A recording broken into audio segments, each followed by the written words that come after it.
Pravasi Bangali. I was brought up in Rourkela, Okay. and I studied my SCB Medical College. Panelists, we are live. Real Okay. life? Okay, fine. Good morning, a very good morning to everyone. Welcome to the Sunday Musing hosted by Anubhav Positive Psychology Clinic. My name is Shayantani Mukherjee and I will be the moderator for today's session. So today's topic is about identifying the mass psychological distress in children. Carl Jung once said that if there is anything we wish to change in the child, we should first examine it and see whether it is not something that could better be changed in ourselves. So, viewers, children are the expression of innocence, and at the same time, they go through various diverse complexities in life. Some of the complexities are unnoticed. Some of the symptoms are expressed and some are not. Those symptoms which are not expressed, we term it as masked or hidden. But the irony is that these masked or hidden symptoms are often told by the common people that this will go away with age, or this is just the naughtiness of the child, etc. etc. So let's in this today's session try to identify those hidden red flags and try to understand the world of children from the perspective of them. We have a very good distinguished panelist with us today, and I would like to introduce you to them. I'm starting with Dr. Anindita Chatterjee. She is a consultant psychologist at Peerless Hospital and BK Roy Research Center, working in Kolkata for past 25 years. She has a vast experience in teaching and research in the field of learning disabilities. She is also an expert in CBT, mindfulness therapy, picture exchange communication system.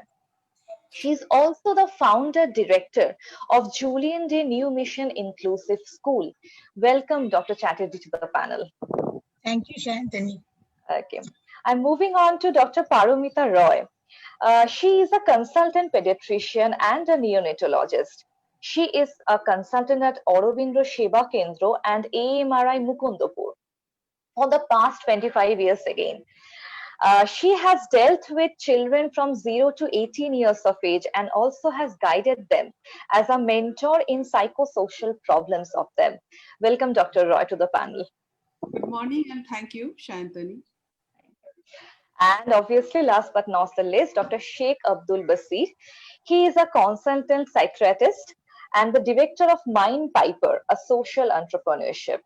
He has 28 years of experience in the field of psychiatry and has an internal working experience at Nicholas Hospital, Newcastle upon Tyne, NHS United Kingdom, and for about 10 years of experience in Ministry of Interior, Government of Saudi Arabia.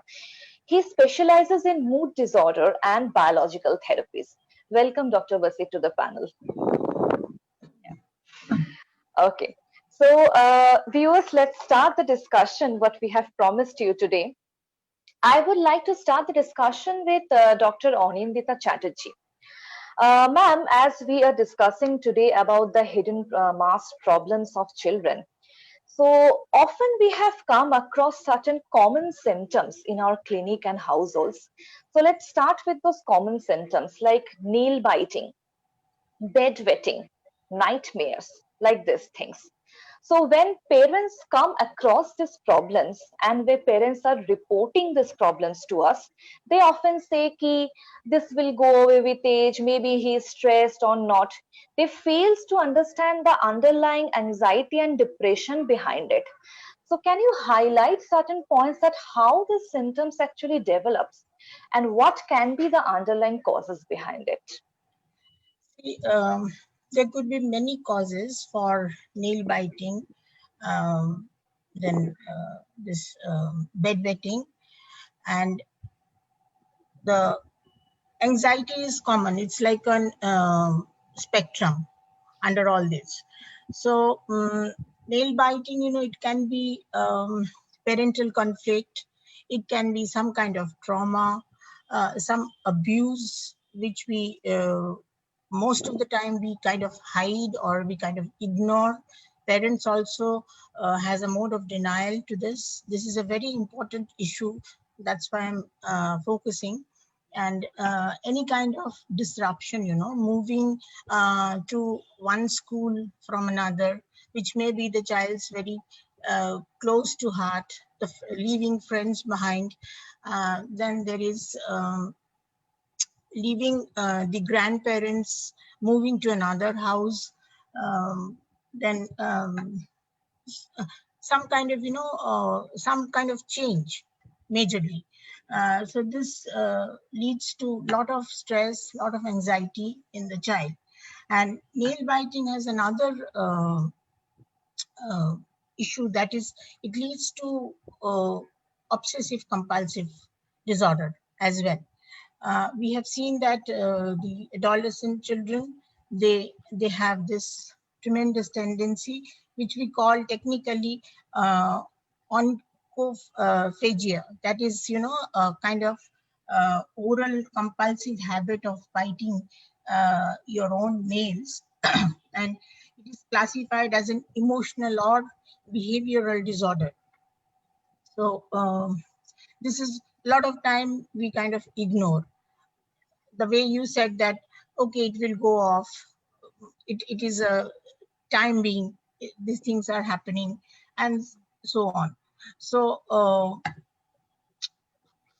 this may be sometimes, it is occasionally benign behavior to a deeply impaired self-mutilative behavior. It's a kind of self-mutilative behavior, and it can grow from, sometimes the children are impatient, they are under boredom, they are very frustrated with some kind of issues. Then there's lack of concentration, stress, anxiety. So all these things leads to nail biting and other issues. And the comorbidity can be, it is sometimes it is attention deficit hyperactive disorder, which I've seen many children who has the habit of nail biting. Then this major depressive disorder, then oppositional defiant disorder, and separation anxiety. All these can lead to nail biting. Then coming back to bedwetting. Bedwetting has two factors. One is emotional, psychological issues. Another is medical. So medical needs to be taken care of. But if a child, urinates after the age of 5 years, also maybe 7 years, I would say rather, then you need to look into the factor why it is happening. And there are motivational therapy which can take place along with the child and the parents for educating the child. And this again has the background like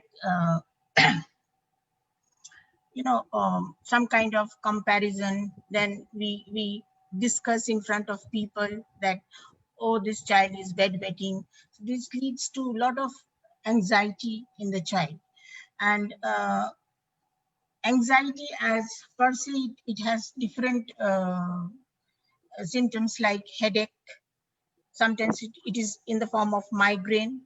Then there is muscle tensions. Then there's insomnia. Depression is also there. Then there's social isolation. They kind of withdraw. So all these should not be ignored. It should be, if it is frequently, maybe once a week or twice a week, you should consult a psychologist or a psychiatrist. Usually children, they go first to the pediatrician because that is a frequent visitor. So the pediatrician should send them in a, they should tell them where to go, because they have full trust on them, because they are going from the very early childhood. So it's the work of the pediatrician to tell them that, okay, these are the alarming signs, so you should go and visit somebody. And medicine also works in all these areas, you know, this because OCD, a part is medicinal pharmacotherapy for anxiety as well. And nail biting, again, CBT, cognitive therapy we do with the Ma'am, family. as you actually coded nail biting with OCD also, Yes. do you think that it is different from actually habit formation? Like how it is different? Sometimes parent thinks that this is just a habit of my child. So how to educate my parents on that? No, you will see the kind of nail biting. I don't have the picture. I would have shared. It's a different, you know, the blood comes out. They eat so much of nail. I said it's a self-mutilative behavior. So it's like aggressive nail biting. Yeah. So that needs to be taken care of. It's not like a lot of people, you know, we do like this. So it's very common. But if it is beyond the normalcy, I mean, when there is absolutely no nail, only the beds are there. So it's like you can make out. It's very difficult to see as normal thing.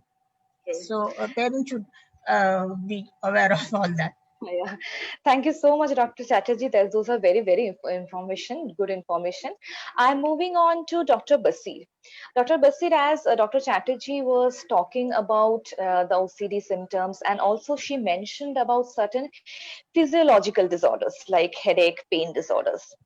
So we have actually seen as clinicians that physiological symptoms are very much comorbid with psychological symptoms. And in fact, some of the physical disorders have psychological etiologies.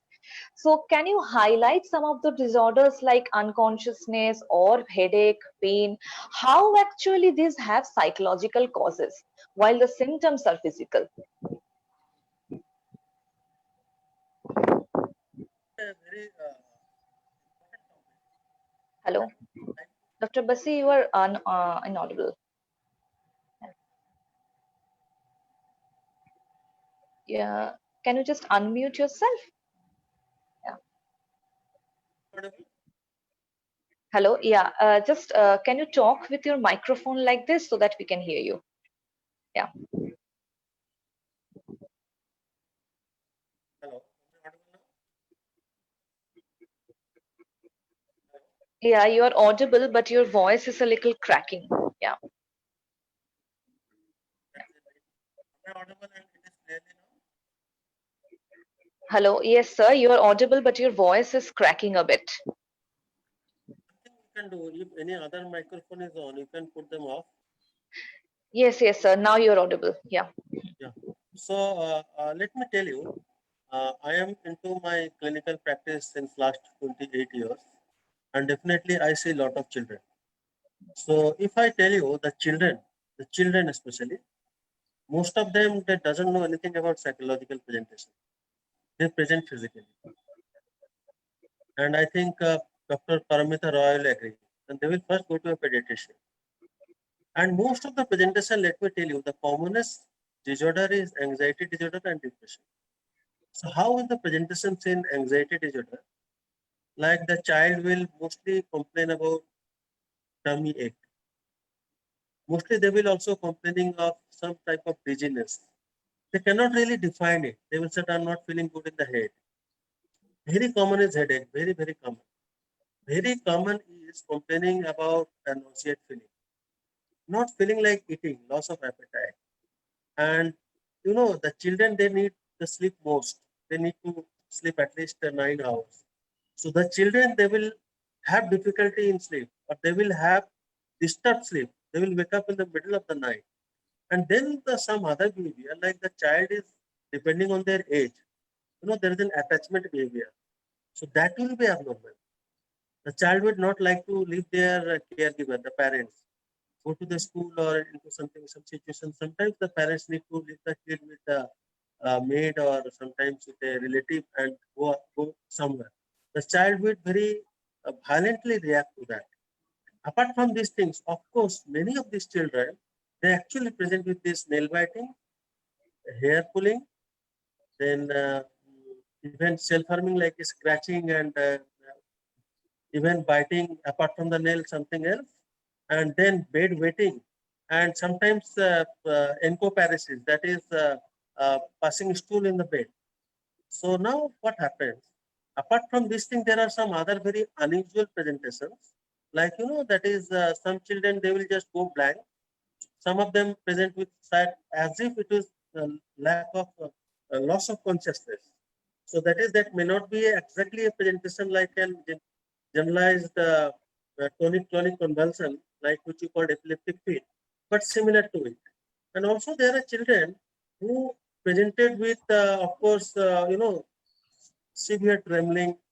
Then I have kids coming to me, lot of sweating. I have seen children, they present with lot of stuttering. Other times they are perfectly fine. But the moment they are in a very anxiety provoking situation, they will be, trembling, and their speech will be, cluttered. There are children who will also go totally blank. They cannot talk for few minutes. And some children also presentation, which we call the conversion disorder. The presentation will be as if it is a neurological or biological presentation. There is a lack of power in particular limbs.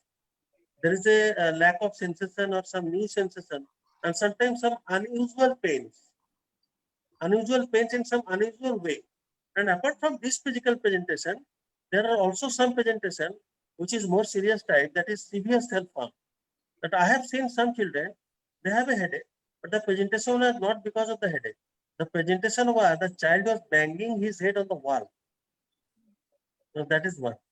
And apart from that, if you ask me other physical presentation thing, let us examine the another common disorder is called the depression.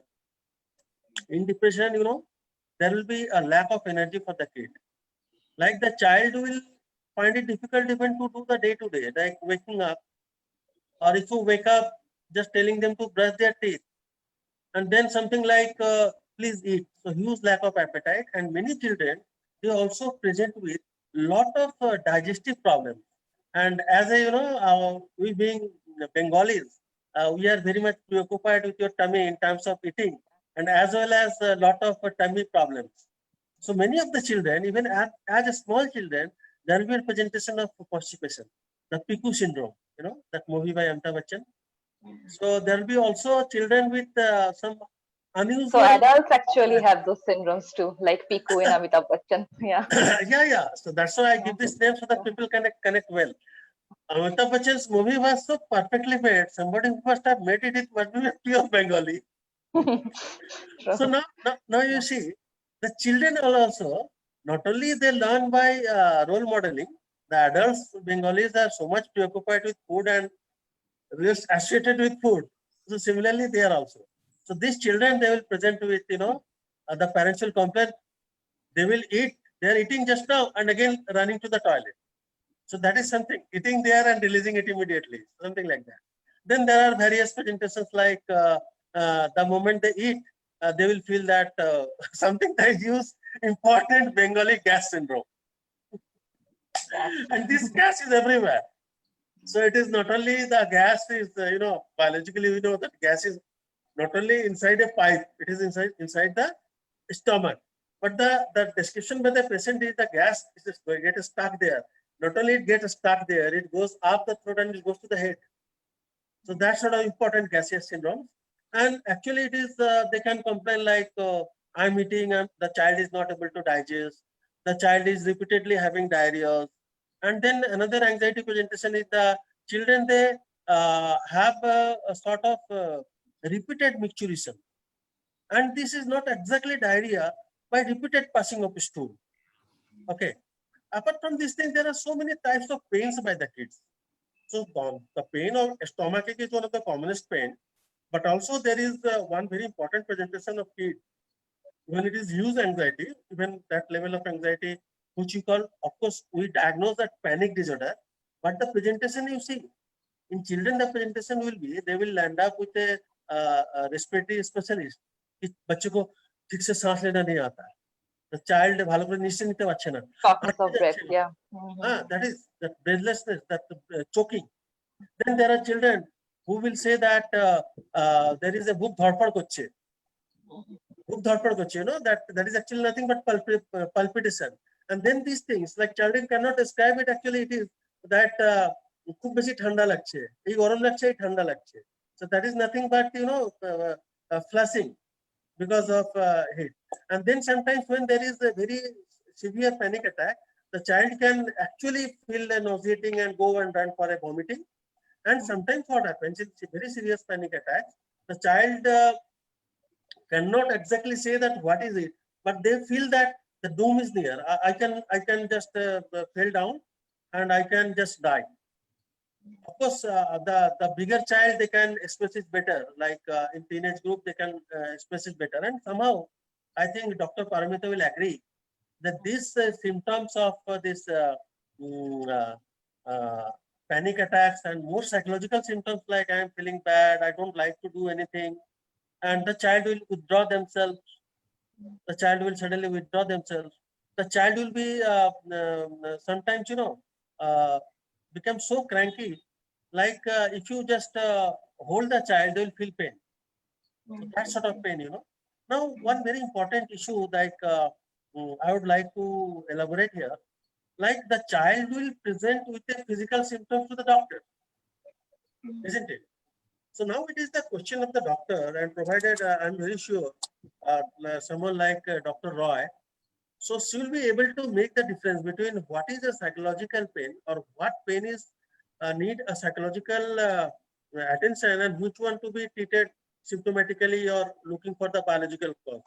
Of course, Dr. Anita will spend a lot of time and energy and investigations to first of all root out any biological thing, isn't it, Dr. Roy? So first of all, the child has to be the priority wise, the hierarchy wise. We should give the child all the important attention to rule out if there is actually a biological thing. Suppose the child has urine infection and because of irritation there is bedwetting, it has to be treated. If there is a diarrhea and because of that there is a stool in the bed, that can be treated. If there is a pain somewhere in the body where there is actual pain, it has to be treated. The thing will come after a sort of, in most of these cases, it will come to me like a psychiatrist like me only after it is screened by Dr. Paramita, a pediatrician or any other physician. True, sir. After the biological examination is done. Exactly. Another very important presentations by the kids in terms of when it is a psychosis and all that. So they can be, you know, very totally unusual presentation, which till now I have seen. Like another very important difference between the various physical symptoms because of biological issues and because of psychological issues. One very difference is that we have a very thorough knowledge. We doctors have a very thorough knowledge of, you know, our nervous system, various systems of our body.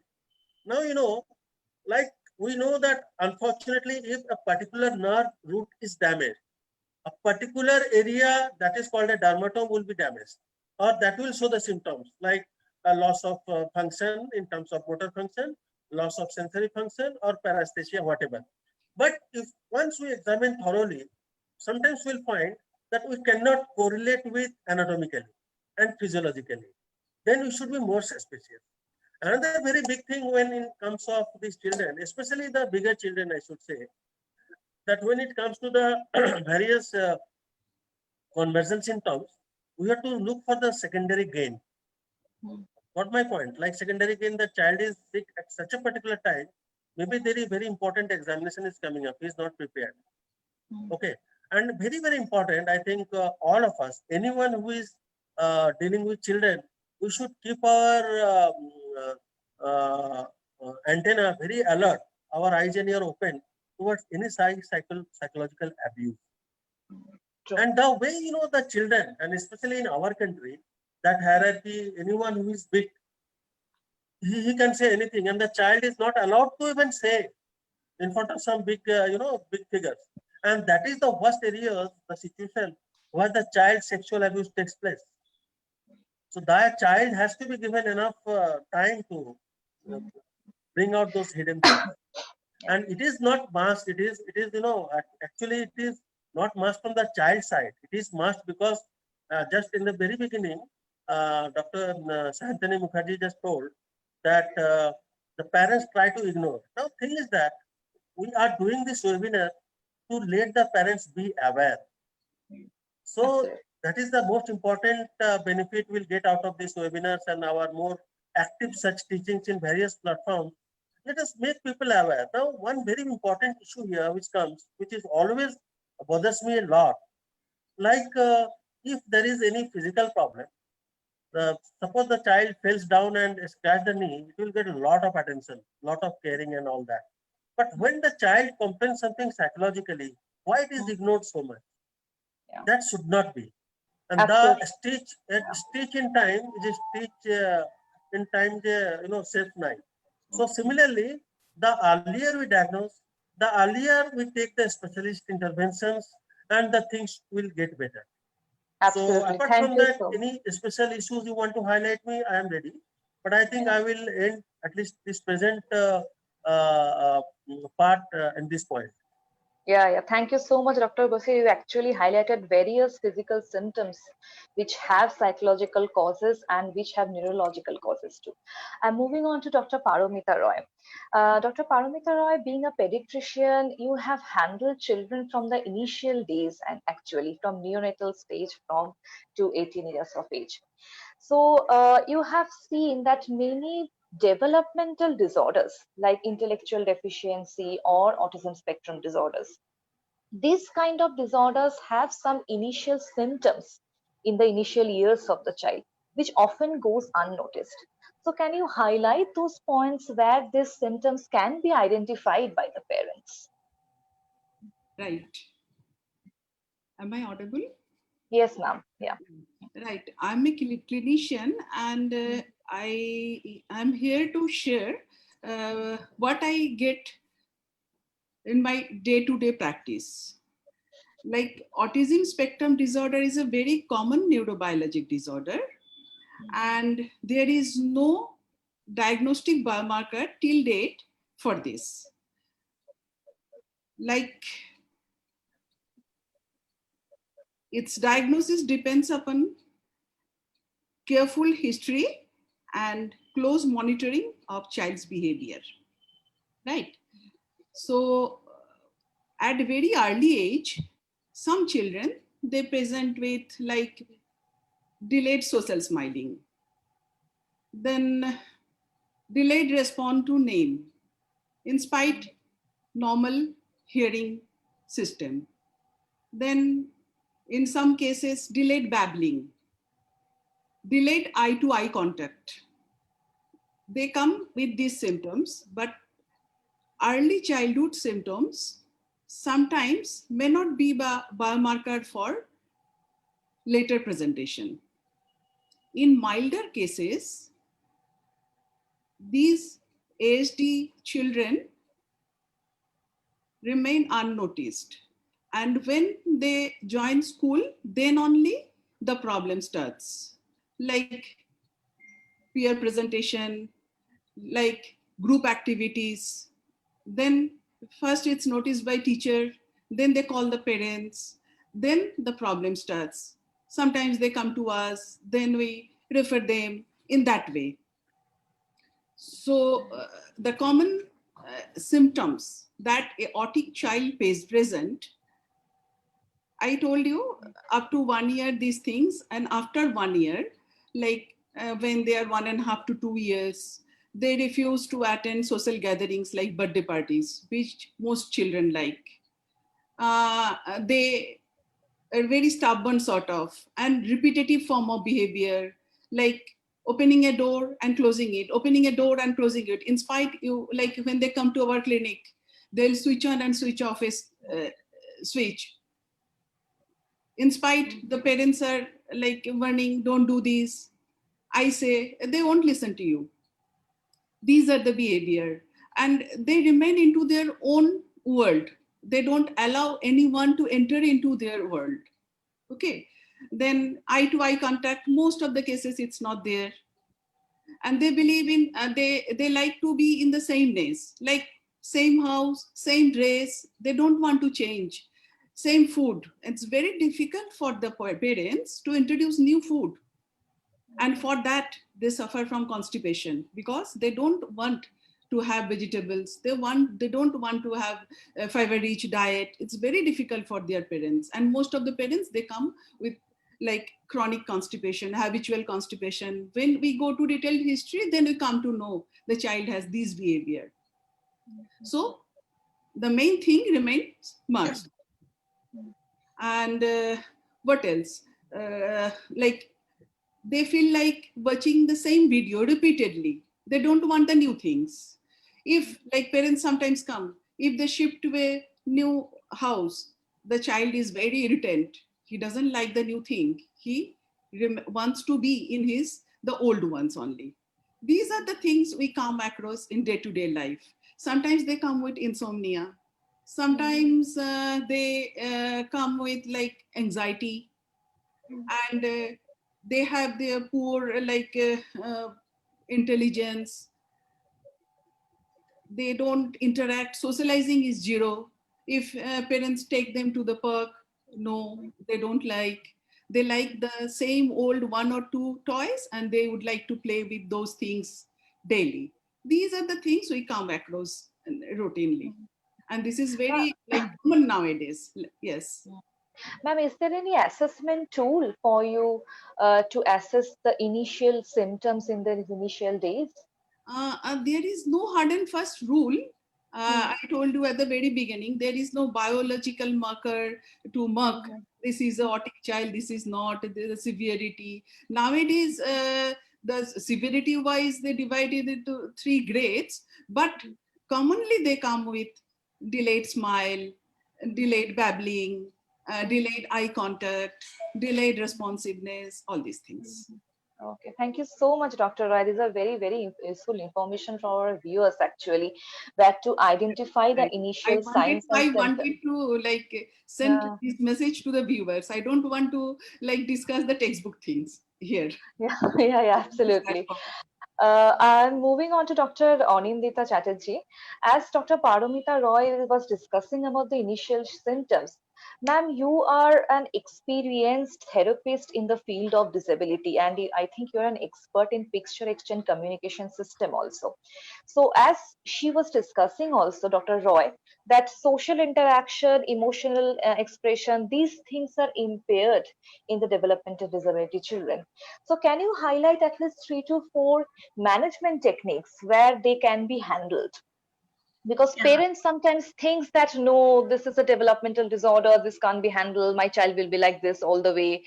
So yeah, like this. Yes, I just want to add one thing to Dr. Paramita. A lot of doctors, they do MChat and send the child across to us for further assessment, and we kind of use childhood autism rating scale for diagnosis and sometimes ADOS as well. So the kind of, I have seen a 15-month-old child, 18-month, and nowadays the parents are so internet savvy that when they find something difficult or something unusual, they just browse and come with a lot of informations, and then it is so difficult to make them understand things. They will always be boosting on, okay, it is right, you are wrong, something of that sort. But that is very obvious because it's a denial kind of thing. It works always for any kind of psychological disorder, and coming to a psychologist is a big taboo still now. So regarding the therapy, when a child comes with the presentation of inadequate eye contact, then there is sensory issues are a major thing. This we need to understand a little bit, because there are 2 things. One is a temper tantrum and another is meltdown behaviors. So usually we are confused with this. So meltdown behaviors are basically, these are due to overwhelmed sensory issues. And temper tantrum is where a child is getting bored to do anything. So these are different altogether. So this is one issue I would like to emphasize on. And secondly, regarding the presentation, when the child comes, say, around 2 years or 2 to 2.5, no significant speech, no eye contact, doesn't follow any command. There's no reciprocation, like when you say bye bye karo, batata bolo, nothing. The child is all over the place, roaming around here and there with some kind of stereotypes. So the confusion is parent think that if they start speech therapy, the speech will come as at once. But we should understand there are certain prerequisite things to start the speech. Because if I teach you how to write, I should understand whether you are able to hold the pencil or not, whether you can sit in that particular posture or not to write. So there are certain prerequisite skills which are very important to develop in the child. After that, we can start speech. And it has happened many a times, because I'm practicing for quite a long years, that in spite of rigorous speech therapy, the speech doesn't develop. And there we have to think about augmentative alternative speech, which is PECS is one of the picture exchange communication skill, and it really enhances the child to at least express. Because if a child is crying at 10 p.m. at night and parents are at a loss, they don't know what to do, they can't understand, they can't figure out, even the child is not expressing whether it is a stomach ache or it is a pain in the ear or hungry or whatever.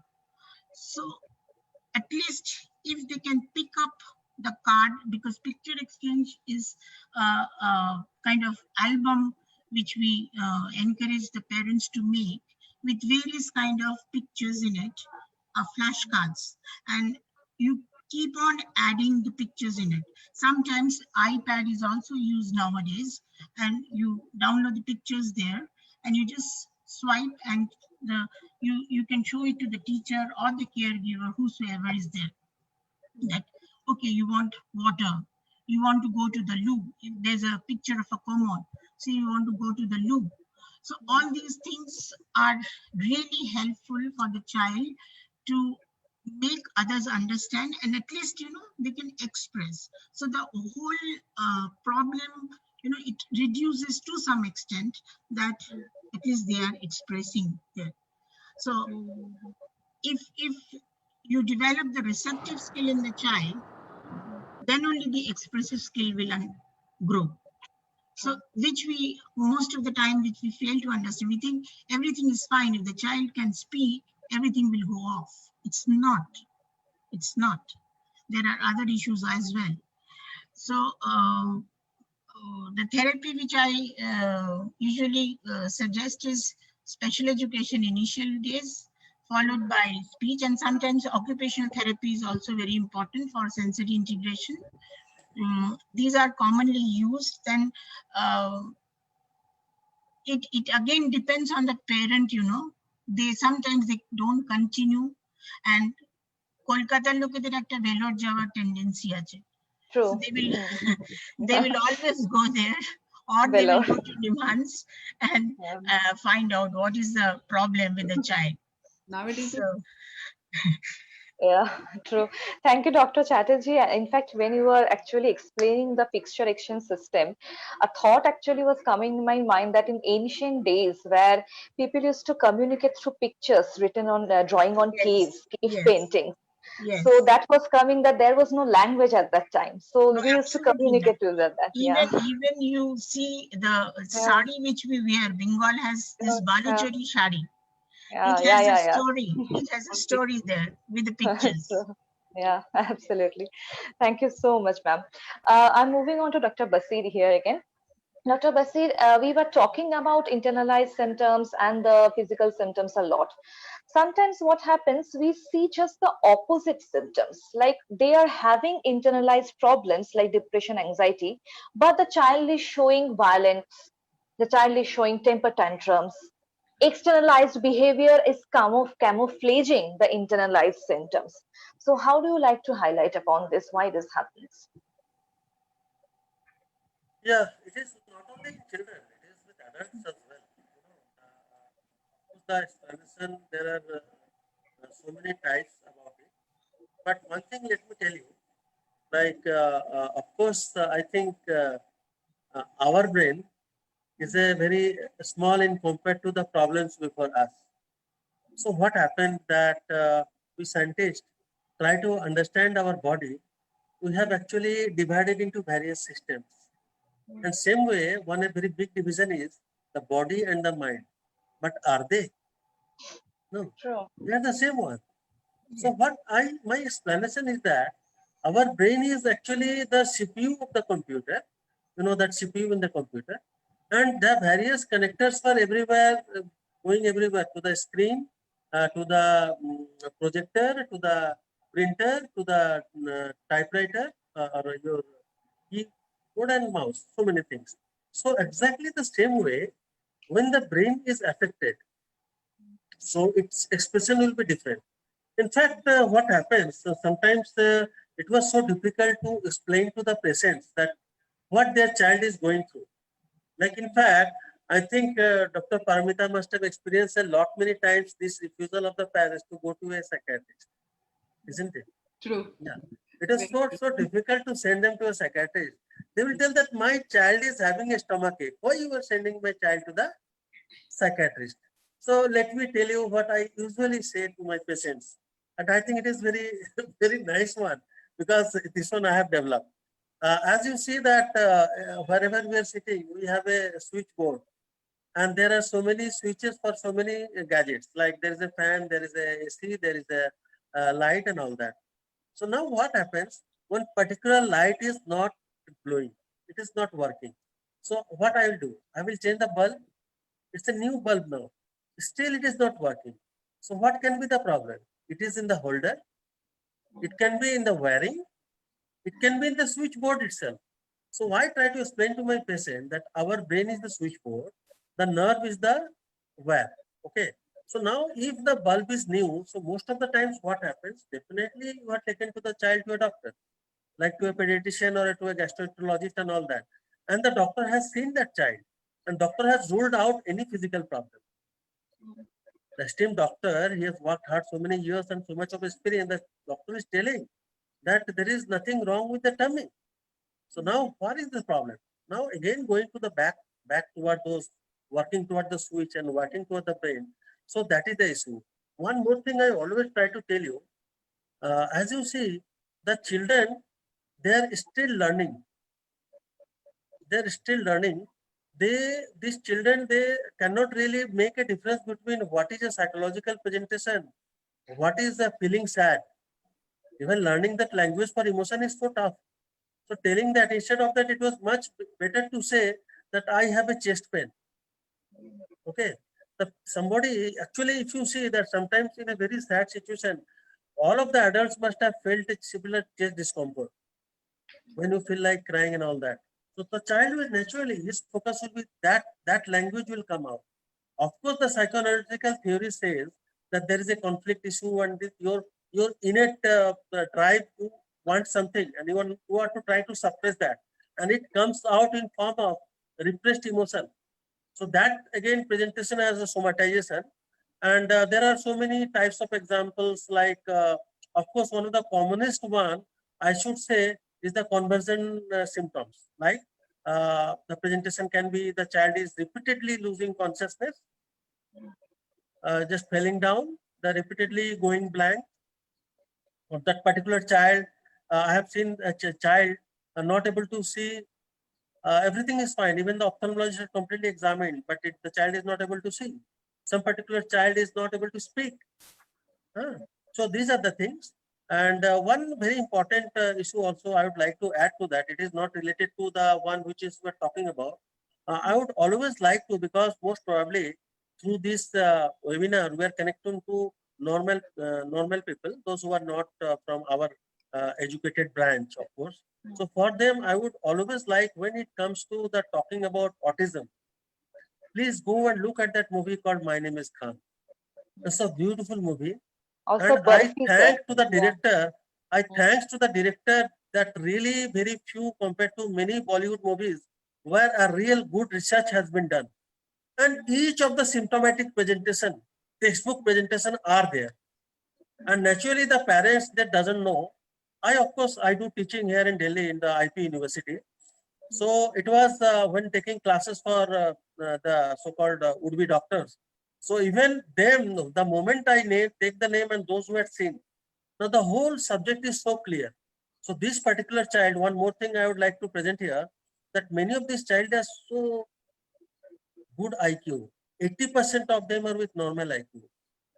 Sort of the good names nowadays is coming up. It is good that they're differently able. I just few days back, I have seen a particular article in Facebook. Let us say 10 meters the length of canvas, 10-meter length. A particular man with autism, he traveled just once with aeroplane over New York, and he has seen the New York sky, how it looks from the sky. And he came down in the 25 minutes of flight, and he was drawing exactly the way he has seen it. So sometimes as we talk about these children not having or lacking some particular part of the psychological development they should have, but they are also equipped with very much better particular brain activity, and that has to be found, that has to be encouraged, and of course the technology is there to going to help us. So another very important issue I would like to bring to the notice of these parents, that and repeatedly we should hammer this, that the moment, sometimes these names, this autism or a depressive disorder or an anxiety disorder or some personality disorder or even some psychosis, they bring some fear to the parents, lot of fear. Like I know a young man who has recently developed some new OCD symptoms associated with some tic symptoms. Tic, some, and another movie's name coming to my mind, Rani Mukherjee's Hichki, beautifully depicted. So that is a tic disorder presentation. So what happens in this particular case, the child is having this particular tics or some twitch in the face only when in some very anxiety provoking situation. Okay. Otherwise the child is brilliant. Now instead of, the most of the people, what they try to do, they immediately they try to criticize the child. Why you are doing? So that is leading the child is already anxious. The child is getting more anxious. So there is a huge part that parents should, and the more they are taught, they are, they are sort of pointed out, they are sort of compared with other children, and the more traumatized they are. So that has to be stopped somewhere. And I think there is a huge scope that not only we should, the one who are dealing with children with problems, especially psychological problems, we should do as much as we can to teach the parents, as much as we can teach the teachers. Many of the patients, the children, they come to you with psychological problems are not by the parents, only they are by the teacher. Only when the child, as the Dr. Nindita has just told, the teacher will suddenly notice the child is not social. The child is sort of in his own cocoon. And similarly, of course, the teacher has to notice those fast deviant behavior.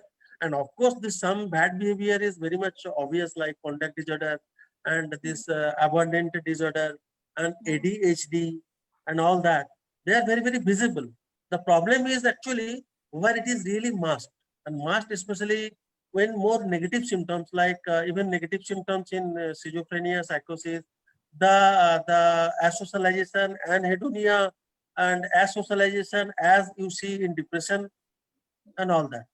So they are the things they has to be really taught to the teachers. And of course, the most important issue to tell these people that these are special issues and these are better managed with a specialist. And Thank let you us so say, much. at least in children, the specialist, at least here, we three are here. We have psychologist, very good. We have pediatrician, very good. We have a psychiatrist, and we should also have a psychological social worker, and if need be in an indoor presentation, a psychological trained nursing staff. Absolutely. So thank you so much, Dr. Basit. And moving on to Dr. Paramita Roy.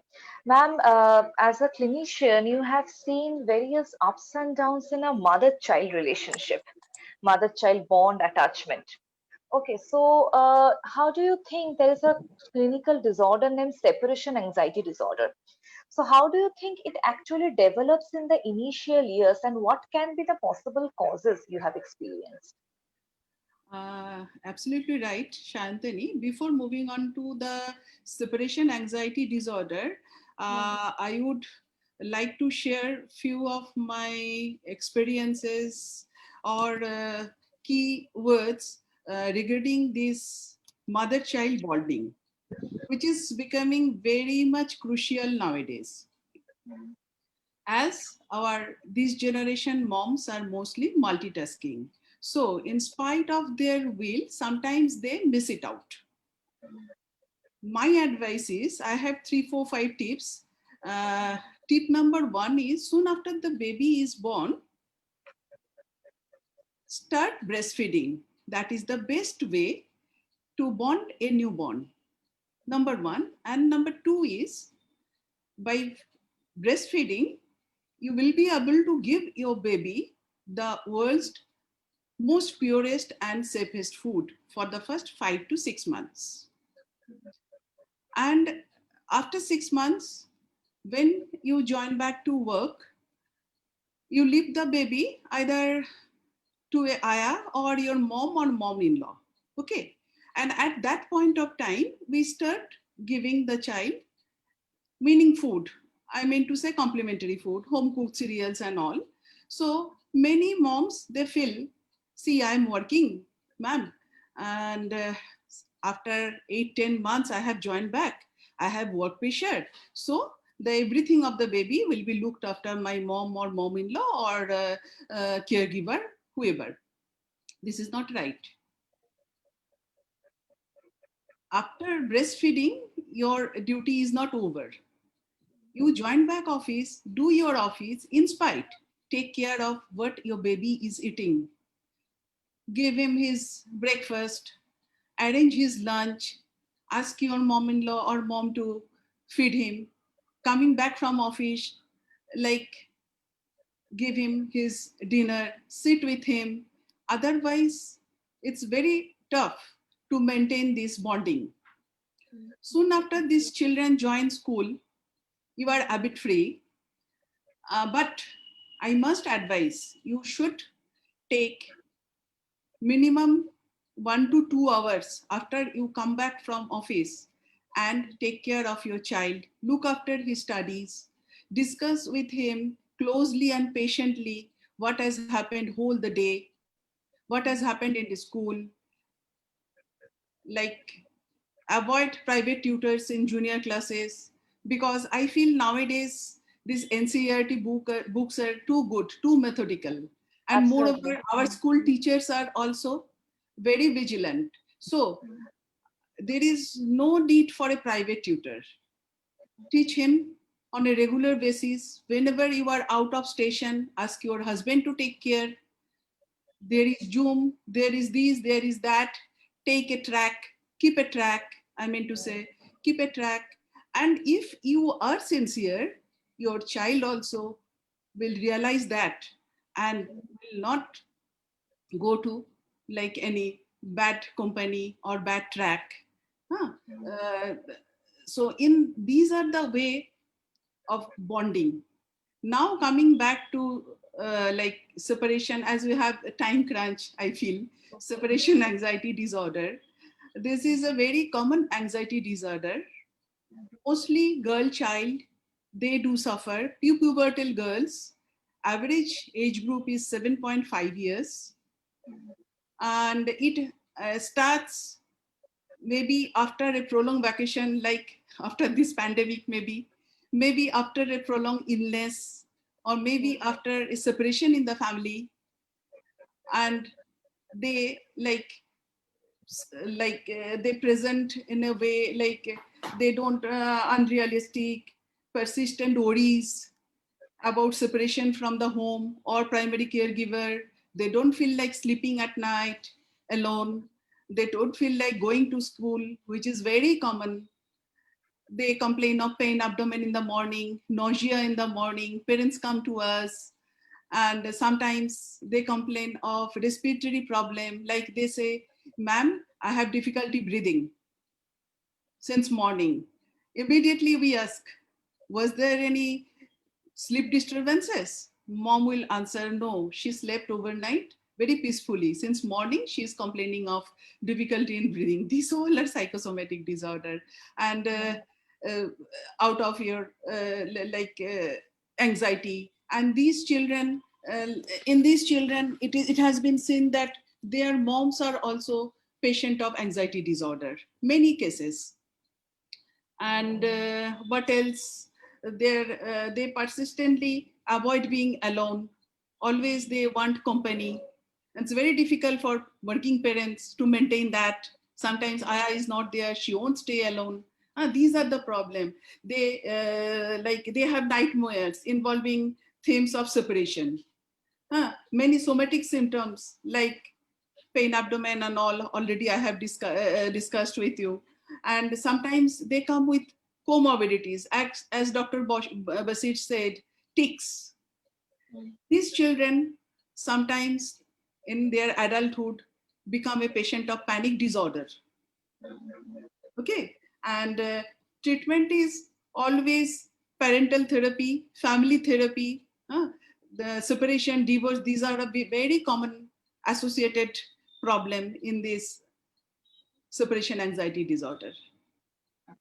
Thank you so much, Dr. Rai. Absolutely, you have pointed out the correct areas where actually develops the separation anxiety disorder. And moving on to Dr. Onindra Chatterjee, ma'am, we are talking about both the externalized and the internalized symptoms. What do you think that was in school children? What are the most common symptoms at this age, and how parenting styles or the school environment is affecting in developing these disorders? And also, it is affecting the self-esteem of the child.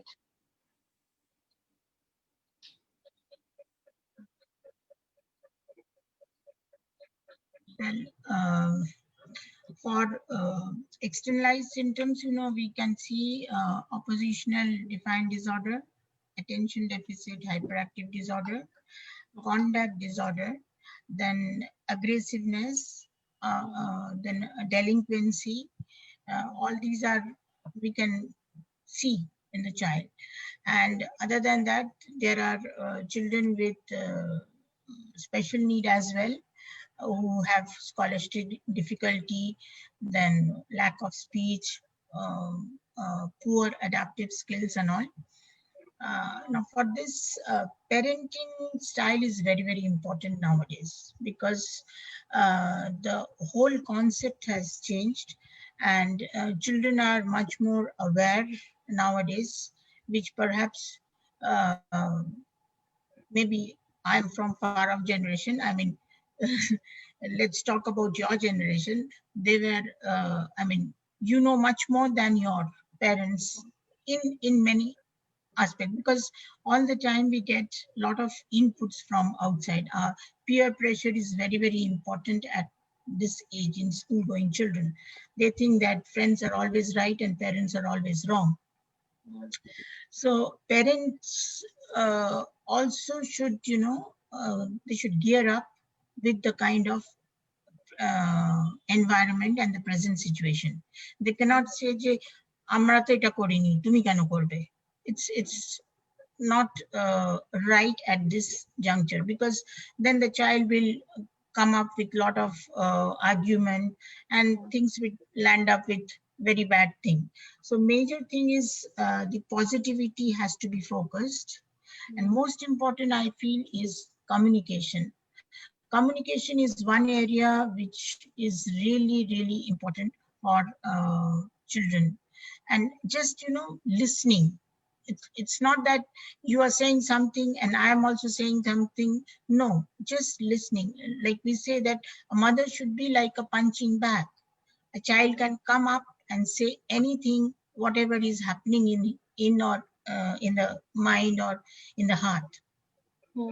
Then there should be a consistency. Sometimes what happens that mother is trying to discipline the child, father is giving a loose end, or father is trying to discipline, mother is giving the loose end, or maybe the children who stays with grandparents, the extended family, they say, okay, leave it, it will be over when he grows up.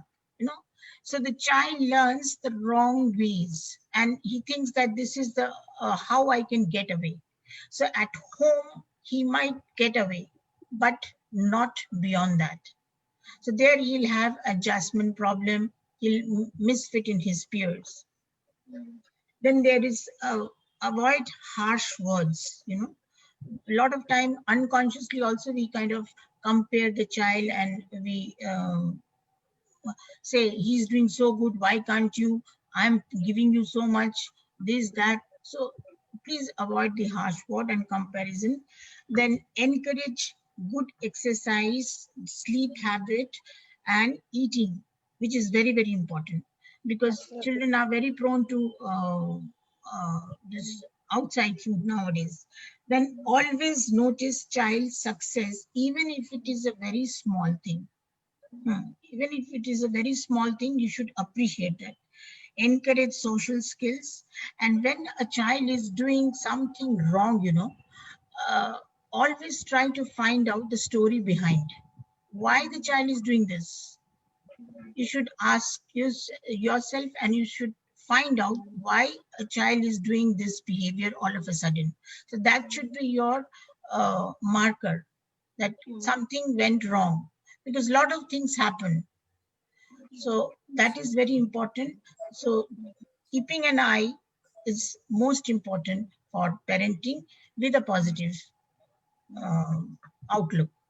Absolutely. There is actually a story behind every behavior. As clinicians, we have seen it.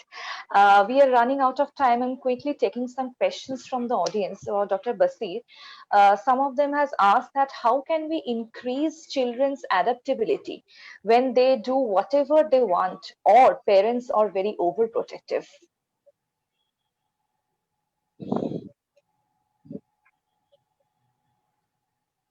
As Dr. Anindita just told you, that to start with, they are children, and you have to put some discipline in their life, and that discipline should not be imposed. I have seen the children, they listen to you best when you treat them equally, when you treat them logically, and when you treat them consistently. And as you have told, in the household, the same rules should persist. Like if I remember my childhood, my father was working nearly 8 hours outside, and he was traveling another 2 hours, 10 hours he was away. At least 6 to 7 hours he will sleep.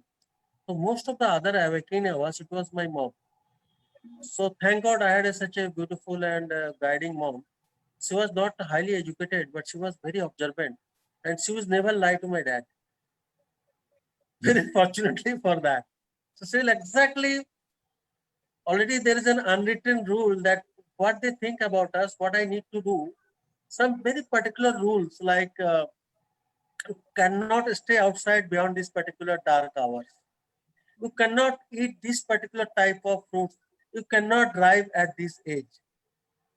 You cannot, let us say, uh, indulge into this particular type of behavior like indulging into drugs or indulging into sexuality.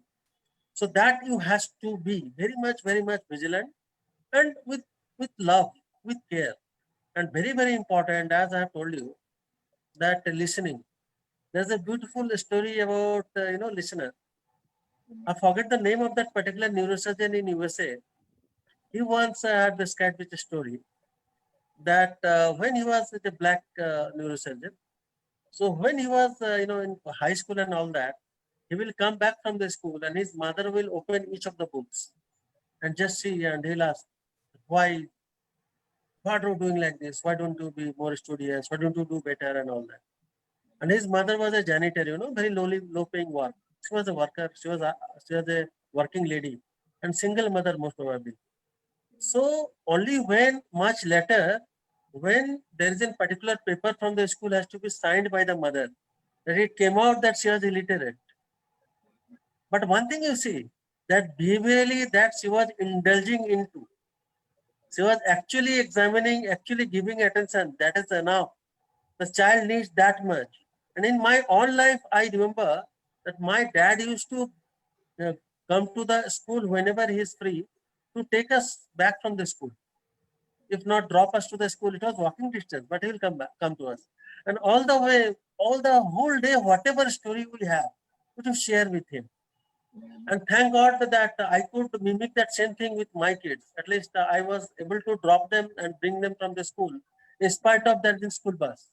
So that sort of many people thought that a busy doctor like you, why are you wasting your time? You can have a driver and this and that. But I just that is the only time I could give to my kids, that when coming back and putting their bag in the car and they will sit and they will fill my ears with these many stories, this and that. And in fact, thank God that my daughter is completed her master's in Delhi University. Still today she has that habit. She'll come back and start eating the ear of her mother. So Absolutely. naturally, so you can do a lot being parents to your kids. Be a friend to them, be a guide to them, and always there is an example. You continuously use bad words. You continuously in front of them deceive other people. You talk bad about other people, and you expect your children to follow good things. No, it is not possible. If you want to make them Swami Vivekanand, you first try to behave like him first. Absolutely. And that is the it. You have to be a role model. And role model doesn't mean that you have to be excellent in many ways. A role model is that inspiring. Hard work. I think that simple day-to-day work and what you are doing, definitely each parent, they are doing beyond their capability for their children, no doubt. But still some children, they go beyond that. And when we try to find out the positive, and Dr. Roy and Dr. Anindita will agree, that in many of these children problem, there is a huge parental discrepancy, or there is poor parenting. And that's why we try to correct that, provided still it is correctable. Absolutely. Thank you, Dr. Basir. I Actually, just want fatherhood and to, motherhood, both are want to important. add Yeah. one thing. Yeah. Yes, ma'am. Once I saw a case, a 12-year-old boy who was in a co-ed school, and he always used to come and beat the girl students, the classmates. So, and it was going beyond control. So teacher had teacher actually referred the child to the psychologist. So it was found that from his early childhood, he's been seeing that his father beats the mother. So this is an environmental thing, and he kind of puts himself in father's place and show the aggression and Modeling the just, behavior. yes, Yeah. and just he tries to gain that, okay, people will scared. I mean, that is how, sometimes we just kind of learn from the environment. Absolutely, ma'am. Absolutely. I would like to end finally our discussion with Dr. Roy. Dr. Roy, in this pandemic, this is a new normal for children, as we are talking about children for the past 1 hour. How this new normal is acting for the child and how they're coping up with it, and any tips from you? In this pandemic, our children are getting like bored and demoralized without school and friends. Only finger games, no physical activities. They're like closed at home with parents only. I'm very scared if it continues for a prolonged period, what will happen to them? Already I have seen patients putting on weight. But positive sides are also there. Positive sides are that most parents are working from home, so they are getting their parents all the time. And what else? Nowadays, we are, due to this pandemic, we are not keeping the maids. So children are more closer to their parents. They're helping their parents in household activities. There should be a slogan like, parents would work from home and children will work for the home. Okay. And my experience in my clinic in this rainy season, I got very few patients with cold, cough, all these things, because they are not coming out of home. Home. And pollution free Kolkata. And what else? We are all eating home cooked food, so less GI disorder. Okay. And two key Absolutely. tips to parents for these poor children in this pandemic. Tip number one is give them time, give them time, and give them time. In spite of your busy schedule, like working from home, I know all the day you all are working, but give them time, play with them, engage them in some group activities like music, dance, elocution, all these things. Discuss our epics, discuss our freedom fighters with them. These all are not there in their like school so much nowadays. They are not bothered. And stress upon regional language like Bengali, because they are used to English. Parents are very happy. My child knows good English. He knows Spanish. He knows Japanese. Fine. These all are like global language. They must learn, because they will increase their employability.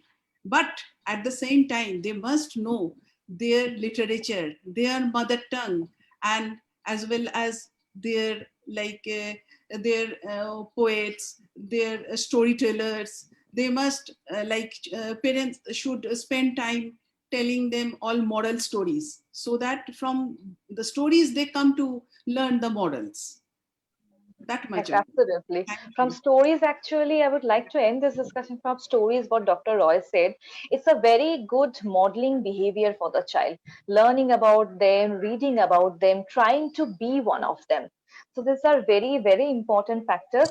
We have come to the end of our session. This was a very, very nice and fruitful session. We talked about the internalized disorders, externalized ones, how they develop, how to cope up with this, what are the key points we should remember while identifying a child. The most important thing is try to visualize everything from a child's perspective.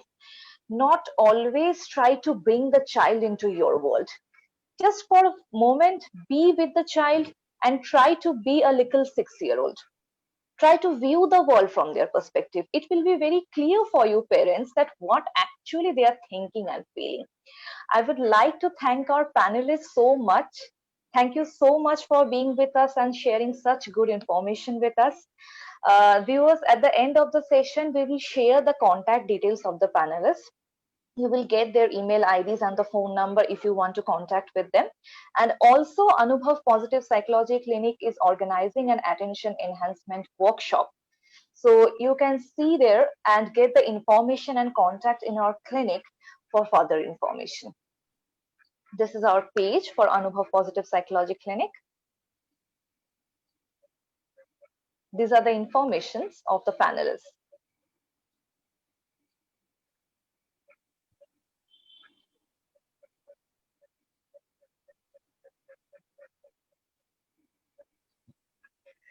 Thank you so much, panelists, and it was a wonderful session. And thank you so much. This is the enhancement workshop. Yeah.